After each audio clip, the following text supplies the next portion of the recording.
నటరత్న ఎన్టీఆర్ తొలిసారిగా ద్విపాత్ర అభినయం చేసిన చిత్రం రాముడు భీముడు. సురేష్ ప్రొడక్షన్స్ పతాకంపై రామానాయుడు నిర్మించిన మొదటి సినిమా ఇది. ఇందులో హాస్య జంట రేలంగి గిరిజాలపై ఒక సిగరెట్ పాట ఉంది. సరదా సరదా సిగరెట్టు, ఇది దొరల్ తాగుబల్ సిగరెట్టు అంటూ సాగే ఈ పాట థియేటర్లలో ప్రేక్షకులతో కేరింతలు కొట్టించింది. సిగరెట్ ప్రియులు ఈ పాట విని కాలర్ ఎగరేసేవారు. ఆసక్తికరమైన విషయం ఏమిటంటే, ఈ పాట రాసిన రచయిత కొసరాజుకు సిగరెట్ అలవాటే లేదు. అయితేనేం లోక జ్ఞానం కలిగిన వ్యక్తి కావడంతో సిగరెట్ అలవాటు ఉన్న వారికంటే బాగా రాసి సిగరెట్ ప్రియుల ప్రశంసలు అందుకున్నారు. సినిమా వాళ్ళకి సిగరెట్కు అవినాభావ సంబంధం ఉంది. సిగరెట్ తాగని వాళ్ళ సంఖ్యను వేళ్ల మీద లెక్కించవచ్చు. ముఖ్యంగా సిగరెట్ తాగితేనే మూడు వస్తుందని రచయితలు అనేవారు. శ్రీశ్రీ, ఆరుద్ర, మల్లాది రామకృష్ణ శాస్త్రి, ముళ్లపూడి వెంకటరమణ, డివి నరసరాజు తదితరులంతా సిగరెట్ ప్రియులే. సముద్రాల రాఘవాచార్య సిగరెట్ తాగేవారు కాదు, కానీ ఆయన తనయుడు రామానుజాచార్యులు మాత్రం సిగరెట్ ఊదేసేవారు. పౌరాణిక చిత్రాలకు రచన చేస్తున్నప్పుడు కూడా భక్తిగా మడికట్టుకొని, ఆయన రచన చేస్తున్నప్పుడు కూడా చేతిలో సిగరెట్ ఉండాల్సిందే. ఇదేమిటి పంతులు గారు అని ఎవరన్నా అడిగితే, అగ్ని సాక్షిగా రాస్తున్నాను బ్రదర్ అనేవారు.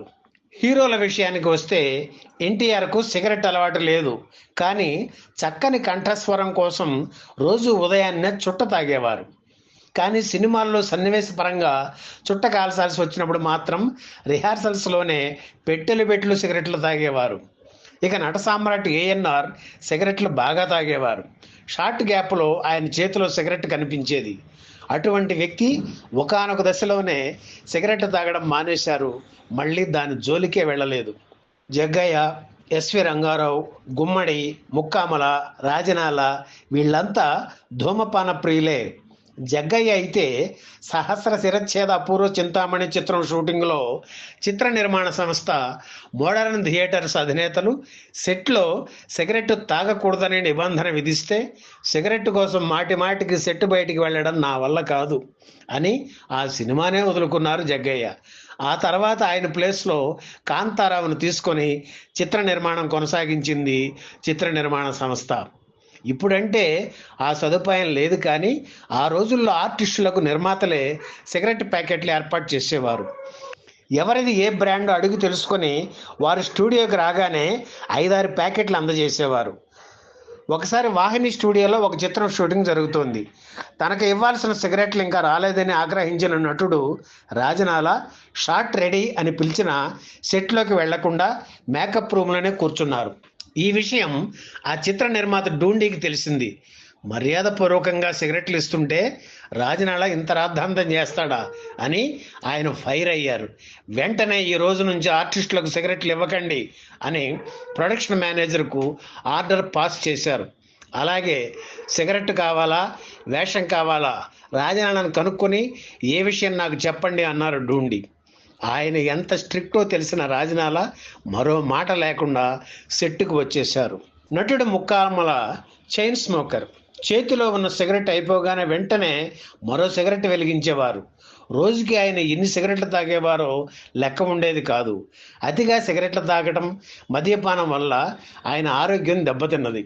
తొలి తెలుగు చిత్రం భక్త ప్రహ్లాదలో హీరోయిన్ సురభి కమలాబాయి ఉత్తరాదిలో ఎక్కువగా షూటింగ్ చేయడం వల్ల ఆమెకు స్మోకింగ్ అలవాటయింది. ఆ అలవాటు మానుకోలేక సెట్లో చాటుకు వెళ్ళి సిగరెట్లు తాగేవారు.